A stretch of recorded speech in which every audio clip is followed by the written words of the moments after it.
Assalamualaikum warahmatullahi wabarakatuh. Kami dari kelompok 3 akan mempresentasikan materi tentang tingkat sarana kesehatan 4 kabupaten di Madura.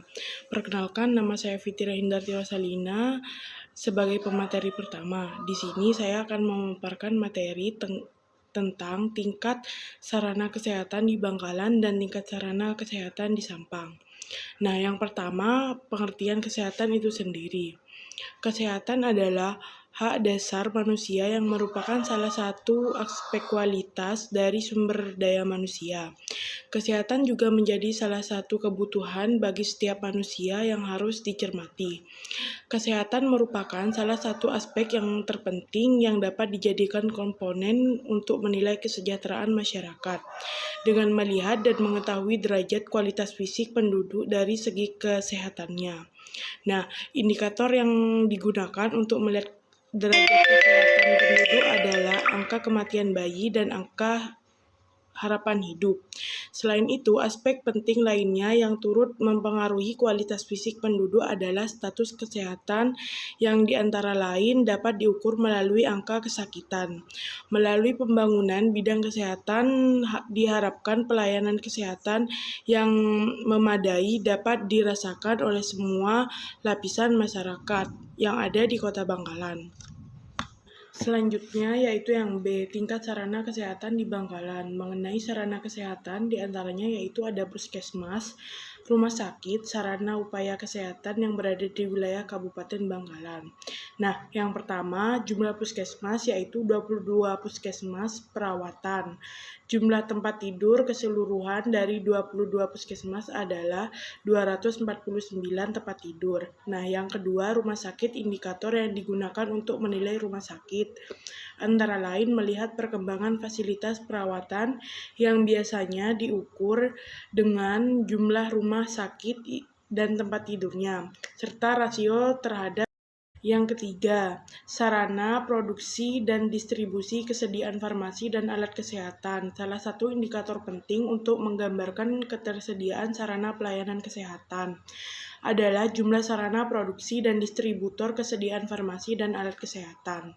Nah, yang keempat, ada sarana kesehatan bersumber daya masyarakat dalam rangka meningkatkan cakupan pelayanan kesehatan kepada masyarakat. Berbagai upaya dilakukan dengan memanfaatkan potensi dan sumber daya yang ada di masyarakat. Upaya kesehatan bersumber daya masyarakat UKBM diantaranya adalah Posyandu, Polindes, Pusbindu, dan Pondok Kesehatan Desa atau Ponkesdes. Selanjutnya, tingkat sarana kesehatan di Sampang. Upaya kesehatan bersumber daya masyarakat atau UKBM. Upaya kesehatan bersumber daya masyarakat adalah suatu upaya kesehatan yang dikelola dan diselenggarakan. Dapat kita lihat pada gambar tersebut, Kabupaten Sampang mempunyai jumlah posyandu sampai dengan akhir tahun yaitu 2019 berjumlah 1003. Sastra posyandu di Sampang pada tahun 2019 terbanyak adalah tingkat purnama sebanyak 70 atau 58%, 58,2%. Sedangkan posyandu purnama mandiri Puri kini mencapai 62,6% atau 650 posyandu.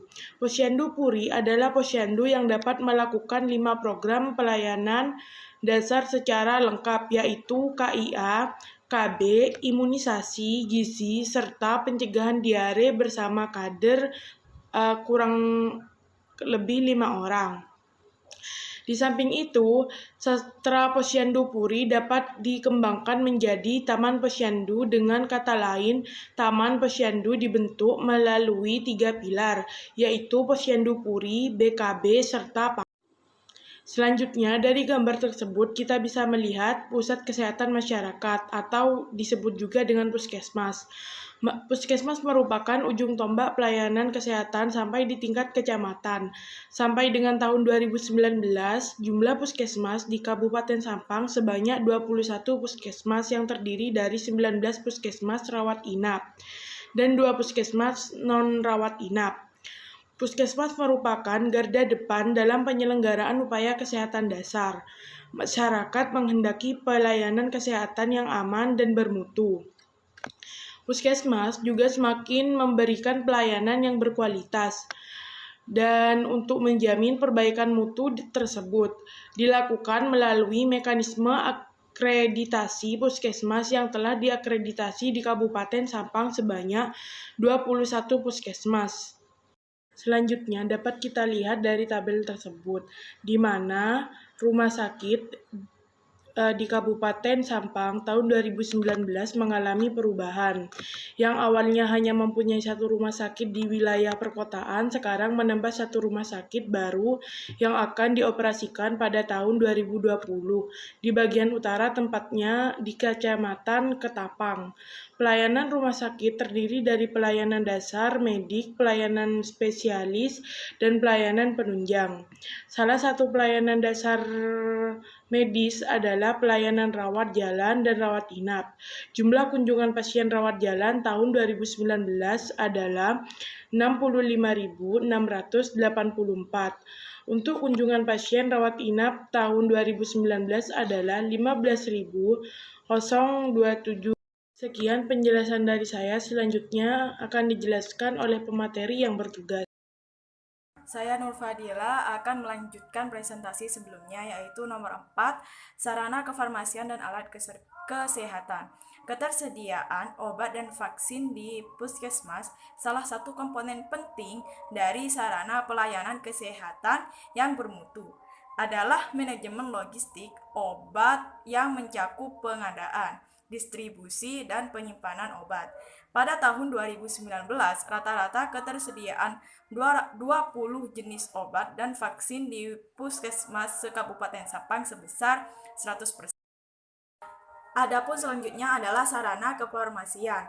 Salah satu indikator penting untuk menggambarkan ketersediaan sarana pelayanan kesehatan yang dimiliki suatu wilayah adalah jumlah sarana produksi dan distribusi sediaan farmasi. Nomor 1, sarana produksi kefarmasian. Cakupan sarana produksi kefarmasian menggambarkan tingkat ketersediaan sarana pelayanan kesehatan yang melakukan upaya produksi di bidang kefarmasian. A. Industri farmasi, perkembangan jumlah dan jenis produk yang diproduksi oleh industri farmasi dalam negeri. B. Industri obat tradisional, industri ekstrak bahan alam. Yang kedua adalah sarana distribusi bidang kefarmasian. Sarana distribusi kefarmasian mencakup pedagangan besar farmasi atau PBF, apotek, dan toko obat. Yang tersedia di Kabupaten Sampang hanya ada 30 apotek dan 2 toko obat. Selanjutnya adalah Kabupaten Pamekasan. 1. Bidang kesehatan Kabupaten Pamekasan. Lihatlah indikator derajat kesehatan Kabupaten Pamekasan tahun 2008 sampai dengan 2012 berikut ini. Dan bidang pendidikan di Kabupaten Pamekasan di bawah ini. Sebagai daerah yang sedang dalam proses transisi, harus diakui tidaklah mudah untuk memastikan ketersediaan berbagai layanan publik dan kebutuhan masyarakat yang benar-benar merata.